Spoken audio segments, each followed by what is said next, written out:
rain on the central coast moving in, and it's Drought Thursday update. Certainly could use quite a bit more rain, unfortunately, though, Phil. I mean, I would show rainfall totals from today so far, but I don't know if you'd be really interested in seeing a bunch of 01s and 02s, because that's pretty much where we are, across the region tonight. Still some showers out there, and they'll continue on and off through the overnight, just nothing heavy. We're talking very light showers for the most part tonight. And we certainly need some rain because the drought situation is actually getting worse across the state. Let's take a look at some numbers right now. 100% of the state is in moderate drought or worse, 87% of the state severe drought or worse, and 13% of the state in extreme drought. No one is worse than that because we're at 0%.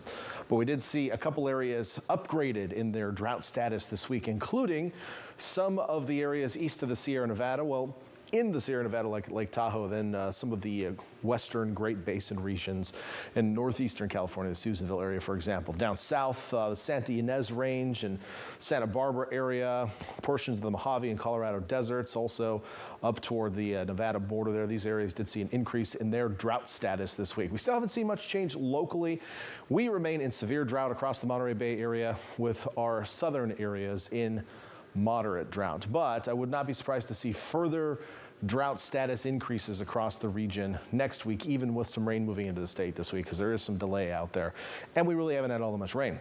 Now, we have more rain on the way, but we also have some wind on the way. At the moment, wind's not looking too bad. We're single digits out there across the central coast tonight. But wind advisory is going to effect at 7 a.m. tomorrow morning and include all of our coastal areas. You can see this narrow strip. That is the official zone from the National Weather Service. So coastal areas tomorrow specifically going to see some of those strong winds off of the water, and it could get gusty at times. We're talking wind gusts 30, 40, maybe even higher in some very exposed areas like along the Big Sur coast. We're talking about the potential for some tree damage, which could mean an entire tree coming down. I think that will be somewhat rare, but you're more likely to see tree branches down, which could ultimately lead to blocked roads, power outages, property damage, and the like. So please be careful out there with those winds tomorrow. And they'll be out over the water as well. Gale warnings in effect for all coastal waters, including the bay, during that same time period tomorrow. Gusty winds on top of high seas, making conditions hazardous for mariners. As for the rain overnight, a few more lingering showers will be possible out there. We have the tail end of that cold front just kind of hanging out nearby.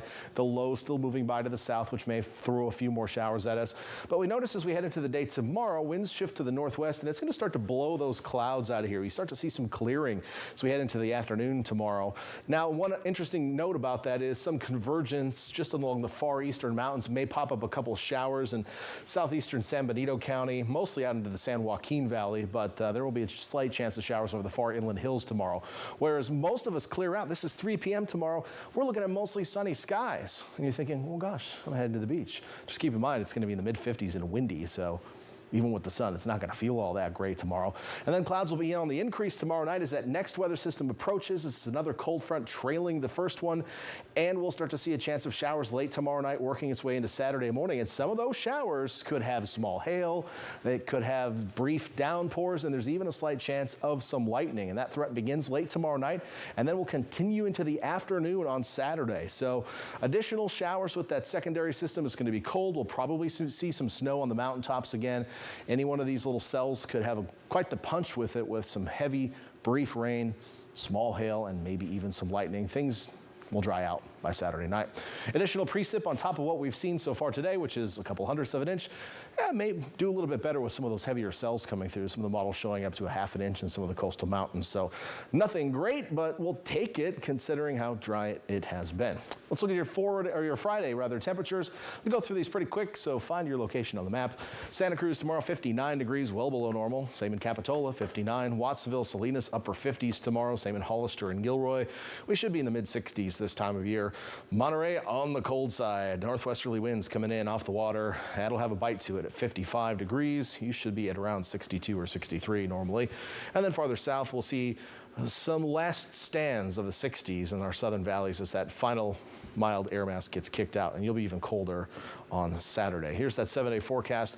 Coastal temperatures staying cool. The lows will get a little bit colder too as we head into the next few mornings. And then we're dry late Saturday night through the rest of the week. Temperatures heading back upward. Highs back close to normal Monday, Tuesday, Wednesday, and perhaps above by Thursday. Inland areas will notice a couple of cold mornings, especially Sunday and Monday with some patchy frost possible. Highs remain below normal through Sunday, but then head back to normal Monday and above for the rest of the week.